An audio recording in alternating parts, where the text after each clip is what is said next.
Hello and welcome to our fantastic session with Sylvia Borhill and the wonderful team at Another Answer. They have won so many awards and you'll see some of them in the shot. Hello and welcome. Sylvia, would you like to introduce us to some of the members of your team, please?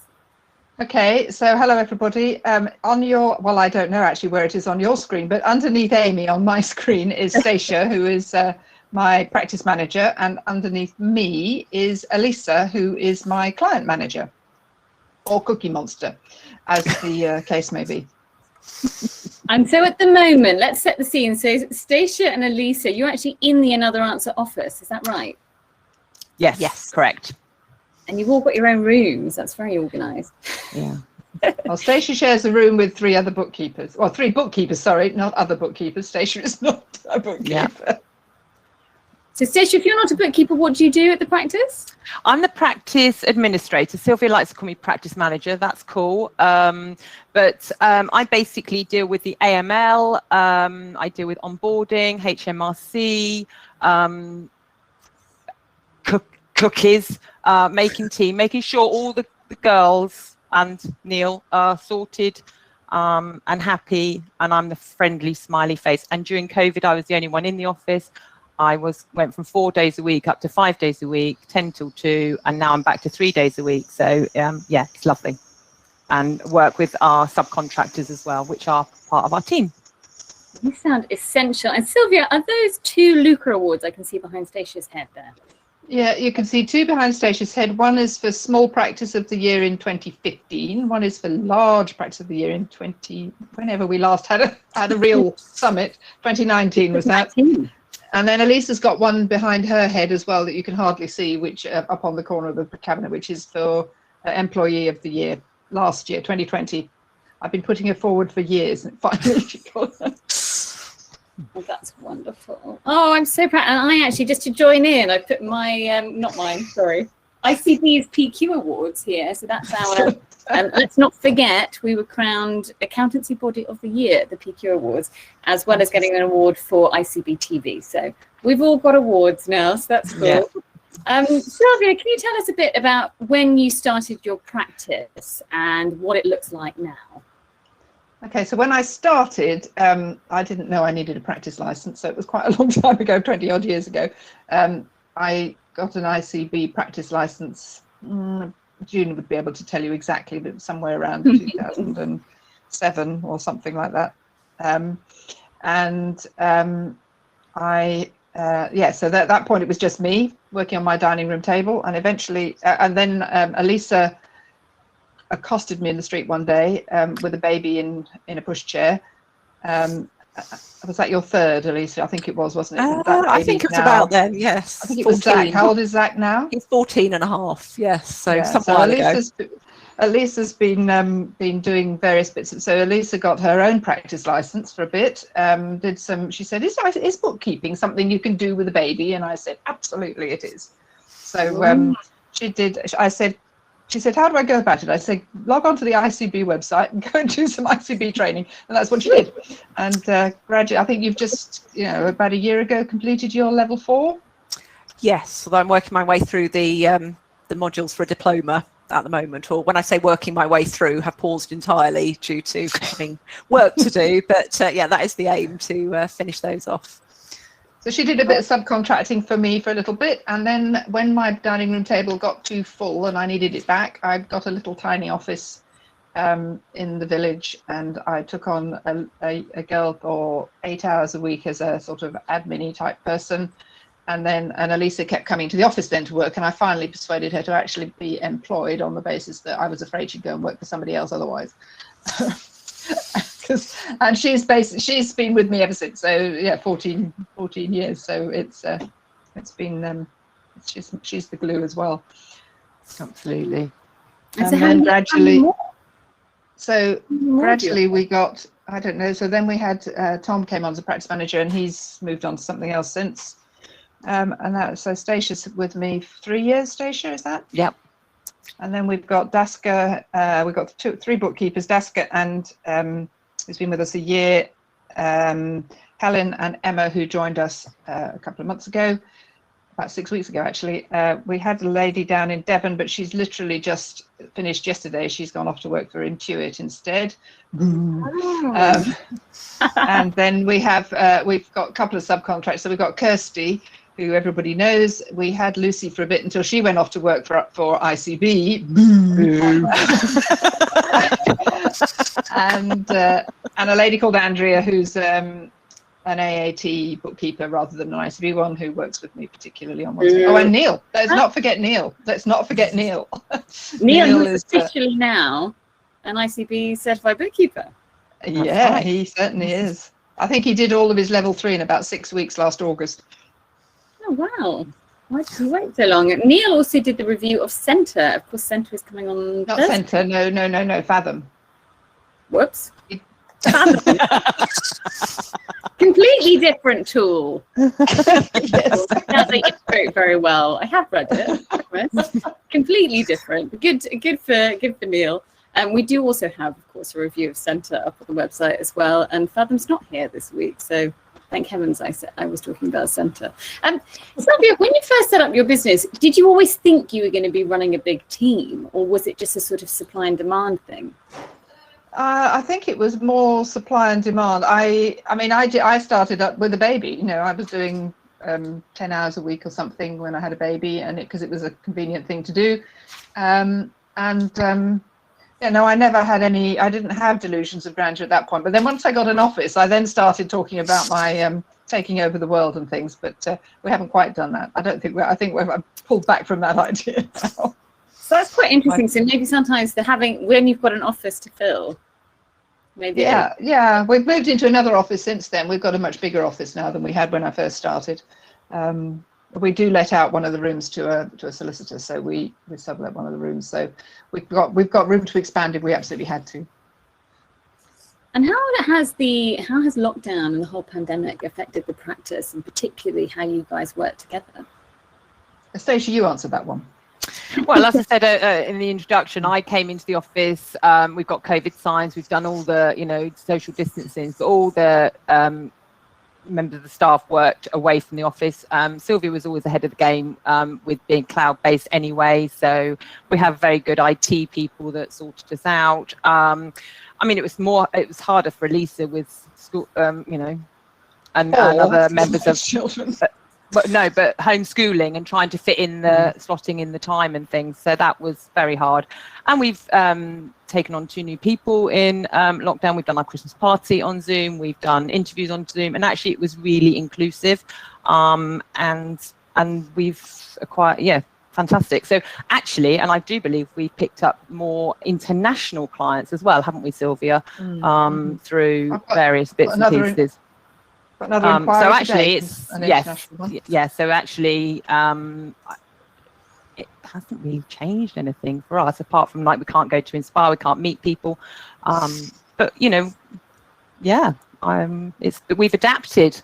We've done Teams, we've got a WhatsApp group, Sylvia sends us little gifts every now and then which keeps us going, a bit of wine, a bit of body lotion. So we're a pretty tight team, really. I believe we're a tight team. So I think so. Yeah. And she keeps you softened up, as it were, with gifts and you're right. Creams. Not under the value of whatever it is on whatever it is. Trivial benefits. That's the one. Sorry. It makes all the difference. I actually had a meeting with Intuit earlier this week, and they were talking about niceys. They get what they call niceys. I think it's a similar sort of thing. Oh, okay. Trivial gifts, but maybe they're bigger when you work at Intuit. I don't know. Sylvia, does it always, does having a team always mean that the business owner has less work to do, or does it translate to more work? Or does everybody need a Stacia?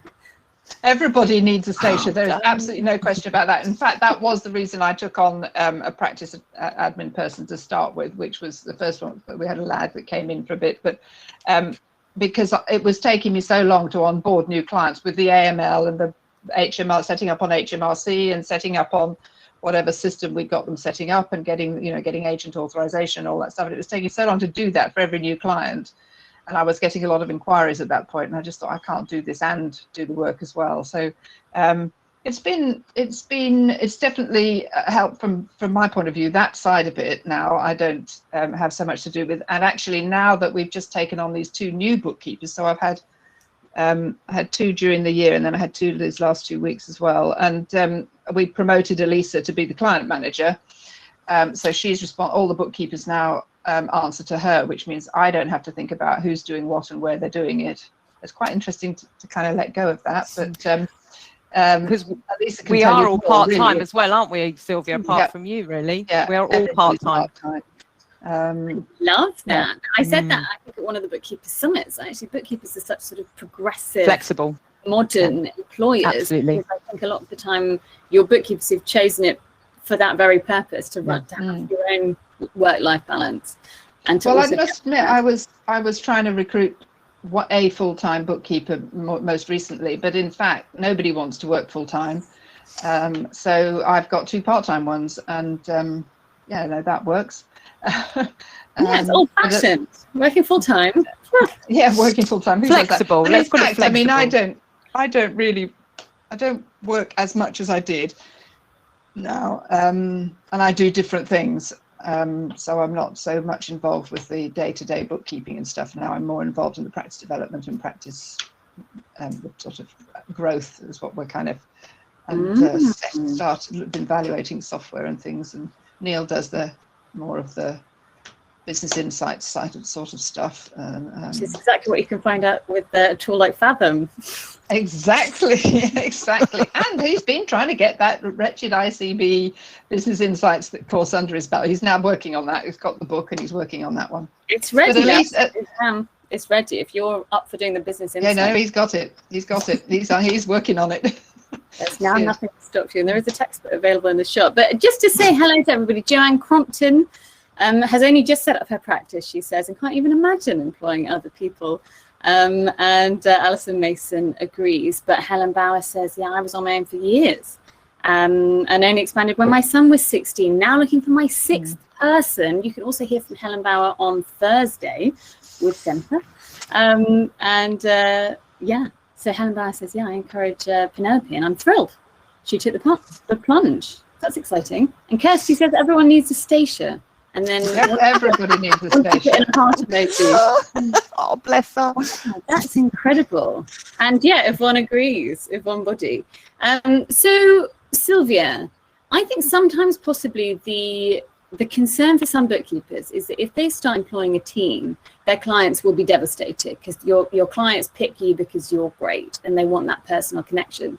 Was there a sort of difficult transition, or is it not so bad? It's been gradual. I must admit I had that fear to start with, but I mean, I started Elisa. Some clients I started off with Elisa as their bookkeeper from the start, and then gradually I kept sort of gradually moving them all. So at one point Elisa was doing just about all the bookkeeping and I was doing all the year-end stuff, and we've changed that a little bit now. Slightly. We've reached the point where I can't possibly do all the bookkeeping now, which is why it's really good to have. We took on Daska last year and she's done her level 2 now and is, loving bookkeeping, which is great.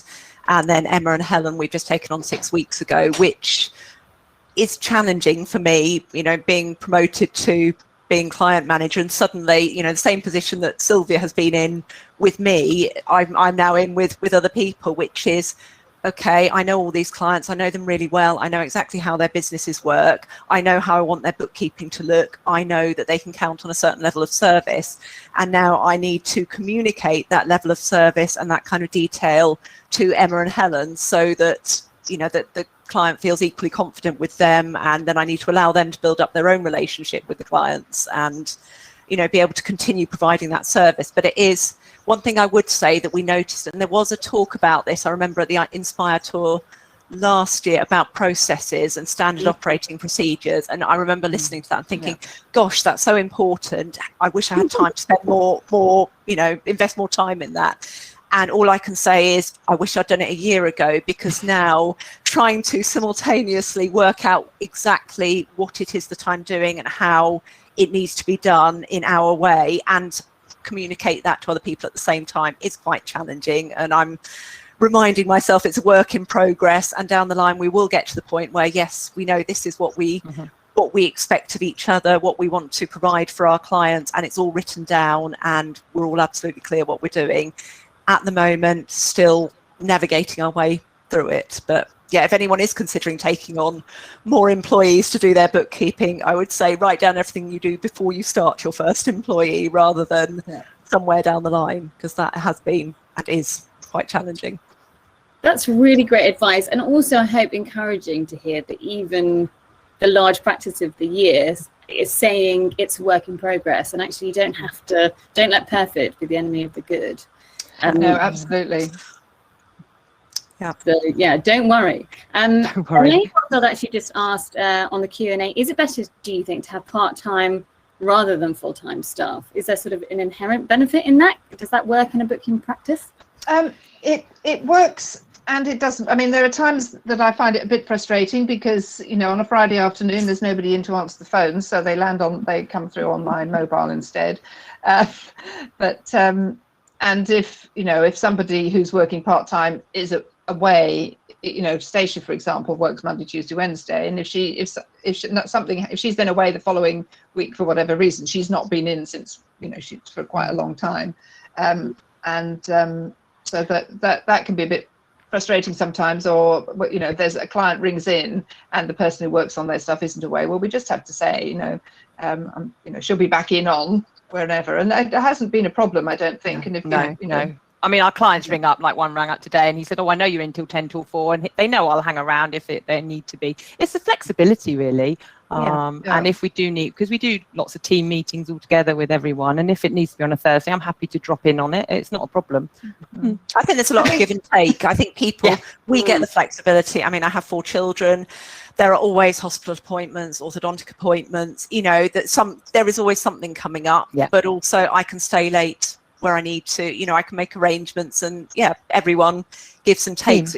I think what you need in a team, you need to know that everyone is committed to the same values and the same aim of providing the best service that we can to our clients. And as long as you can trust the people that you're working with, that they, you know, are aiming for the same thing, and you know they're doing good work, and that you're happy to, you know, recommend them to your clients and outside the company, then, you know, I think it all works together. And the thing that we have that Daska spotted very early on in her time with us was actually, how do you know when someone's working? Because, you know, I might be out for an afternoon, and Katie, who's just left us, did her days around QuickBooks training. So she developed a breaking news sort of bulletin that she puts together on a Friday, just to say who's working which days. And also the thing she realised, having picked up the phone and not really knowing anything, you know, in the early days of working here, was, well, how do you know who's a new client? How do you know who you're speaking to? And how important that is to give the impression to the people that call up that you know who they are. So we now have a sort of a summary of people, that new clients that are in prospects, ones that we've taken on board, ones that are leaving us, so you know where we are with different clients, different companies, so that everyone is aware of you know, who they're speaking to on the phone, and everyone knows, you know, when to say, yes, they're not in today, but they will be in on Tuesdays, because we've all got this overview, which has been really important.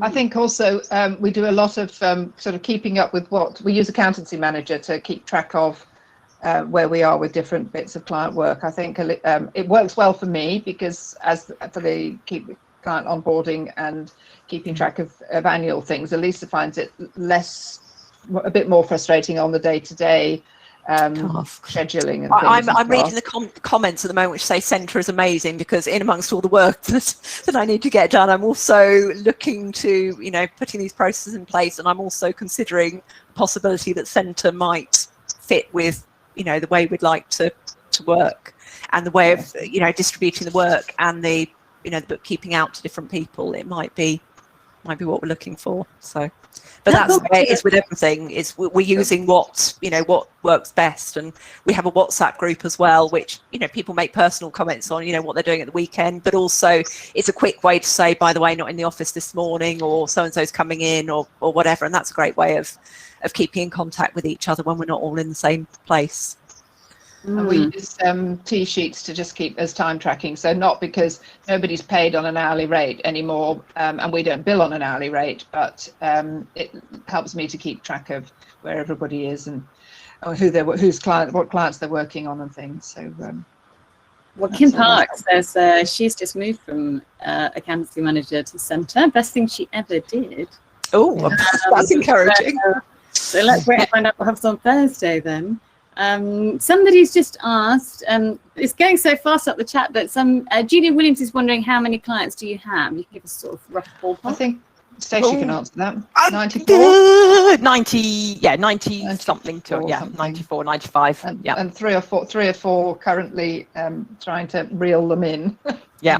I mean, it varies. It's not a. Yes. I think we counted out, didn't we? 46 self-assessment clients, but something like 26 are monthly bookkeeping clients that we're sort of doing everything for on a regular basis, and then there are others that are just accounts and so on. That we've got a couple that are just payroll. So within that 94, it's a mix of different services that we provide for them.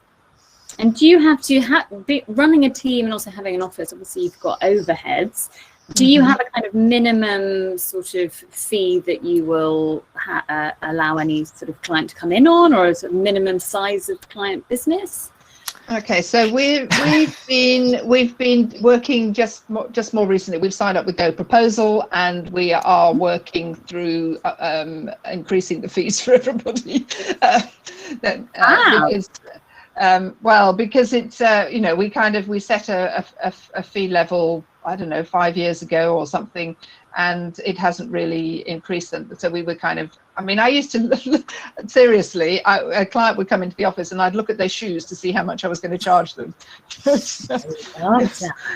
But I don't do that anymore. Don't use Go Proposal. So even with Go Proposal, I've now set a minimum fee, and the size of client generally is dictated by that fee. It depends, and just kind of what it's helped me do is look at all the services that we're offering, because it's so easy. If you've given somebody a fixed fee, to do the bookkeeping, and then they ring up and say, actually, we're putting in a grant application. Can you put this together for us? And you just do it. And then you've, all that extra work. Or you've got somebody who comes to me and says, I need to get a mortgage. Am I better off taking a dividend or taking a salary? And can you backdate it to last year? And I'm and can you do me and things like that you're going, and actually by the time you've gone through all the possibilities and ramifications of that, you end up with with a lot of extra work that you're not actually getting paid for. So we're trying to work on that one. That's a work in progress at the moment. It's definitely working in progress. Richard Young says he's sort of new to Go Proposal, but he's trying it out.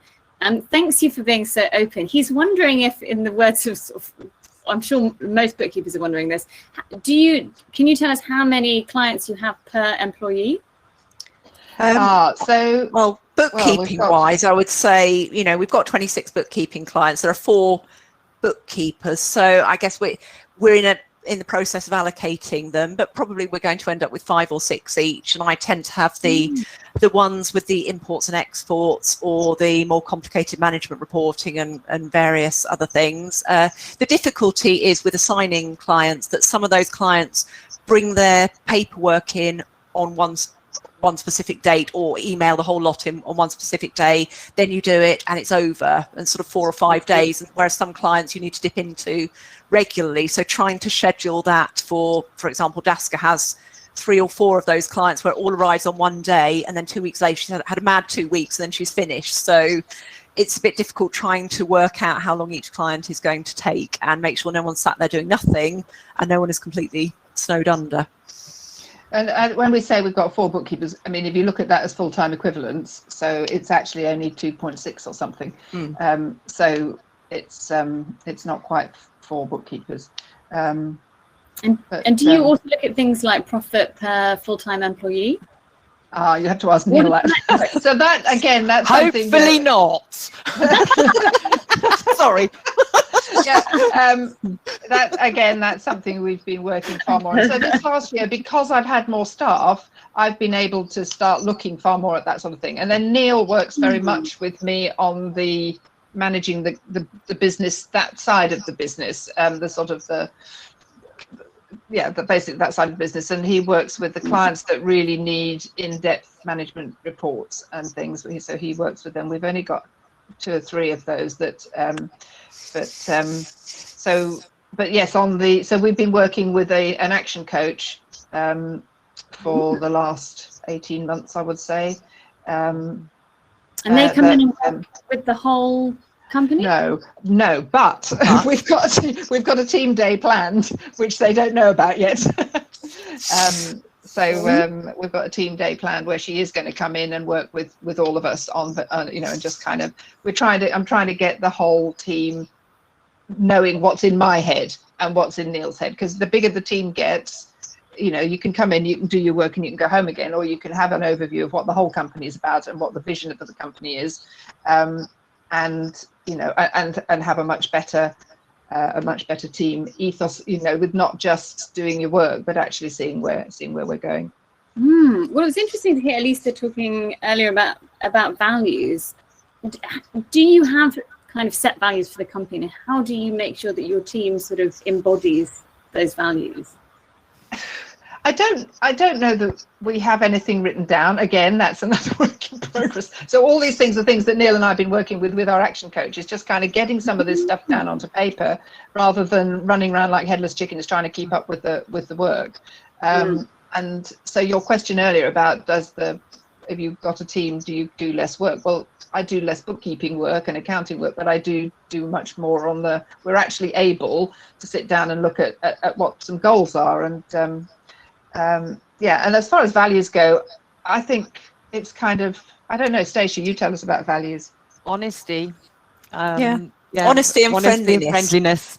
We've all done an interview, haven't we? We've all done these little getting to know you interviews for our website and social media, and it sort of says something like another answer in 3 words, or yourself in 5 words, or the other way around. I think Stacey answered them a different way around, didn't you? But I think friendliness and honesty came up in, for each of us when we were describing the company, and I think hopefully that's how our clients would see us too. And we made that clear when we were interviewing, and we chose people that we thought would fit with that, that kind of approach as well. And in fact, when we've interviewed as a group. So I don't interview people on their own. I get everybody together. I kind of whittle them down to. When we were able to meet in person, I had quite a lot in one hit. But this last, so Stacia came through that, so that everybody sat down and sat in the background and watched what was going on in this sort of. I do a presentation about the company, and then ask various sort of interview type questions for people to either answer individually or write down and then read out, because otherwise everybody's copying each other. But the most recent round we did on Zoom.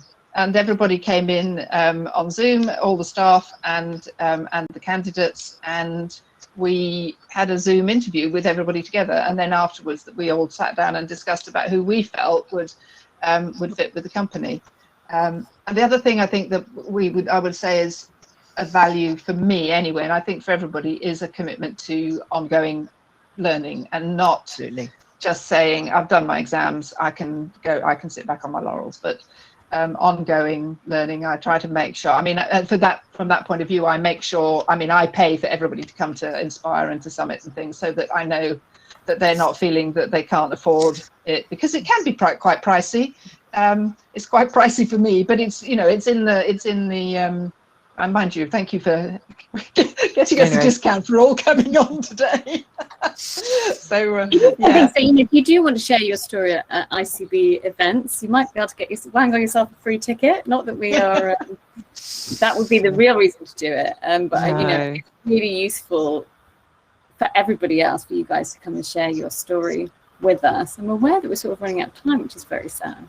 Do you have any sort of kind of closing words about how to, I think what's sort of interesting is that actually as bookkeepers you can be the bookkeeper going it alone, doing your 10 hours a week or even less alongside your baby, your other commitments, your other job even, but there is the potential to grow it to something really quite considerable and have an impact on a huge number of businesses. Do you have any sort of sort of words of encouragement, Sylvia, for somebody who might be considering whether to kind of keep their practice the same size or grow it any bigger? Yeah, I mean, I do see quite often on some of the Facebook forums, I see things about people saying maybe they want to they're worrying about taking on a new person. And the answer is, I mean, do it. And the thing is, and in fact, for these last 2 people we've taken on, I was sitting there thinking, well, but you get to the point where you've got too much. And you've either got to decide, I'm not going to do as much as this, or you've got to have people there. But actually, this last time, I've now got people there for when we get new business. So I've actually started recruiting ahead of the game now. And some of these things, you just have to bite the bullet and say, and fingers crossed, I mean, 1 new client, and that's paying one of those salaries. And okay, so by the time I've got 3 new clients, then we're on the growth thing again, until we get to the point where it looks like we've got too much.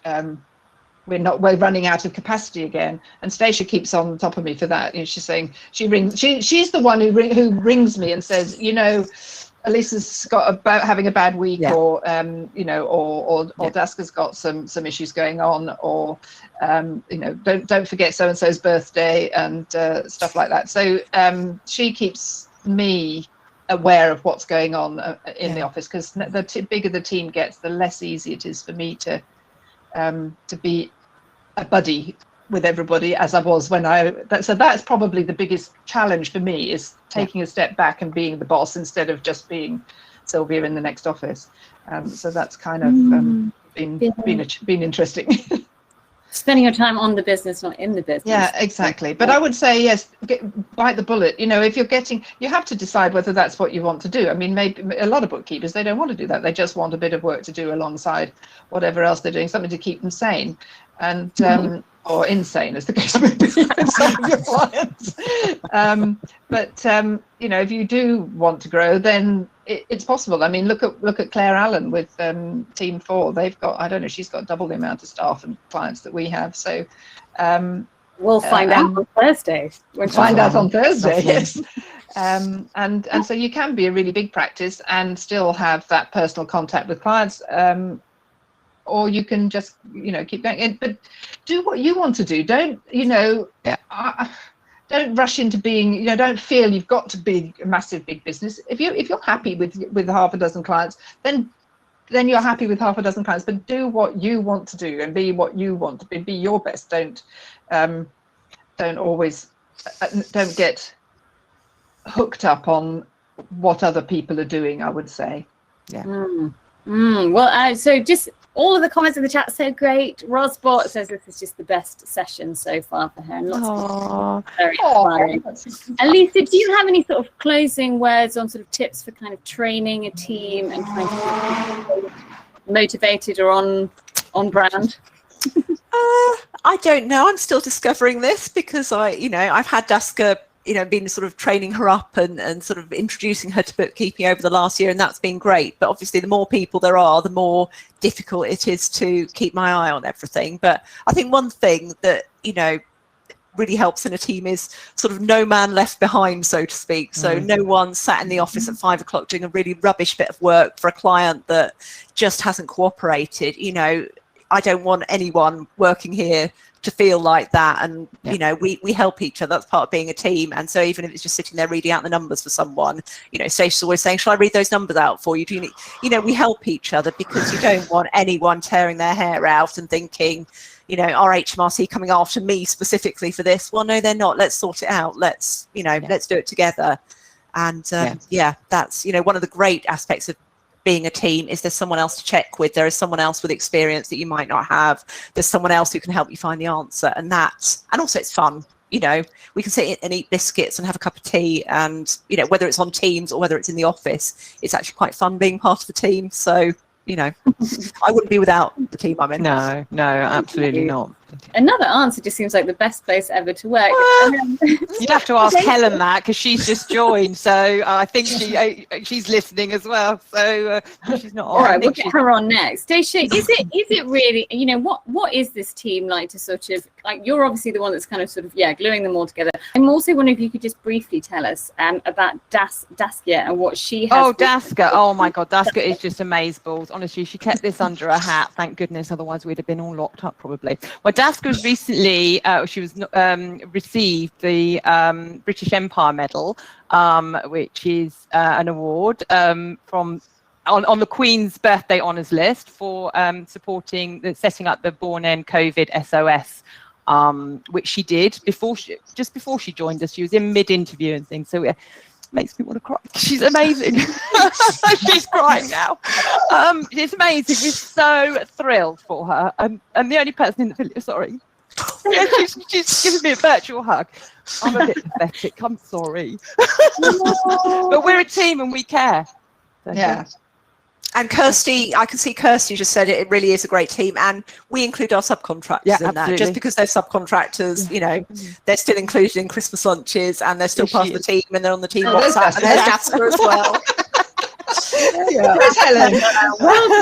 Well done, you. Well, it has just been the biggest pleasure getting to know you guys. Thank you. And thank you ever so much, Jess, for your honesty and sharing your top tips for success. I don't think this is the last we've heard of another answer. We can't wait to hear more. So thank you so much for your time. And also, just on that note of teamwork, you all get the opportunity to meet the ICB team in tomorrow's Inspire Tour welcome. So we're going to get, I don't even know if they know yet, but the whole ICB team is going to be there, and they'll introduce themselves. So you can put a face to the names of the people that you speak to. And well, we'll just hope to learn something from you guys. So thank you ever so much. Thank you, Amy. It's been really nice talking to you. Thank you. Very, very kind, and not feeling like it. Oh, this has been so brilliant. Thank you. And don't forget to go to the lounge now. Yeah. Okay. What's the lounge? What's the lounge? Yeah. Got beanbag.